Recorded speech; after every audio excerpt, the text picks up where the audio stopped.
रायगड, महाराष्ट्रासह देश विदेशातील ताज्या बातम्या पाहण्यासाठी मॅक्स इंडिया लाईव्ह चॅनलला सबस्क्राईब करा आणि बेल आयकॉन दाबायला विसरू नका.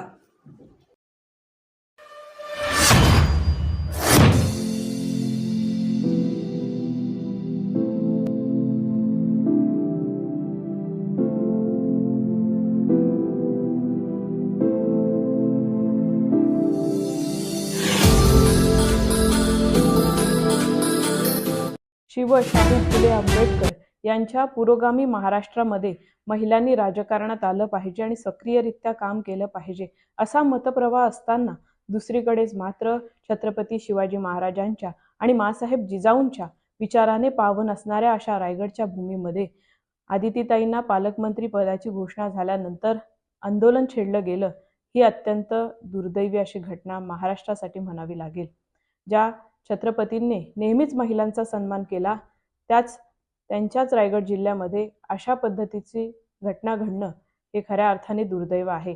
आज जर महाराज आणि माँसाहेब जिजाऊ जिवंत असत्या तर त्यांना हे पाहून असह्य वेदना झाल्या असत्या.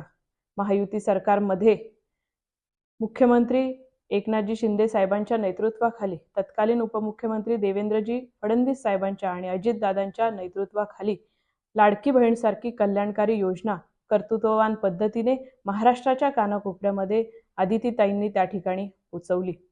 पण आज परिस्थिती कोणतीही आलेली असली, वेळ कोणतीही असली तरी आम्हाला महायुती सरकारवरती आणि महाराष्ट्र राज्याचे मुख्यमंत्री देवेंद्रजी फडणवीस साहेब आणि उपमुख्यमंत्री एकनाथजी शिंदे साहेब आणि अजितदादांवरती ठाम विश्वास आहे की रायगडच्या इतिहासामध्ये जो जिल्हा महिला स्वाभिमानाचं प्रतीक म्हणून ओळखलं जातं, अशा रायगडच्या इतिहासामध्ये एका महिलेला तिच्या पदावरून पाय उतार होण्याची वेळ येऊ देणार नाहीत आणि अशा पद्धतीची नोंद रायगडच्या इतिहासामध्ये ते कधीच पडू देणार नाहीत.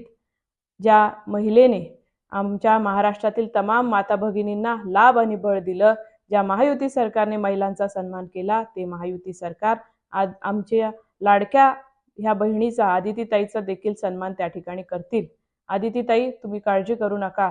ज्या महाराष्ट्रातील तमाम माता भगिनींना तुम्ही लाभ आणि बळ दिलं, त्या सर्वच महाराष्ट्रातील तमाम माता भगिनी वेळ कोणतीही असो, प्रसंग कोणताही असो, तुमच्या पाठीशी सदैव आहेत.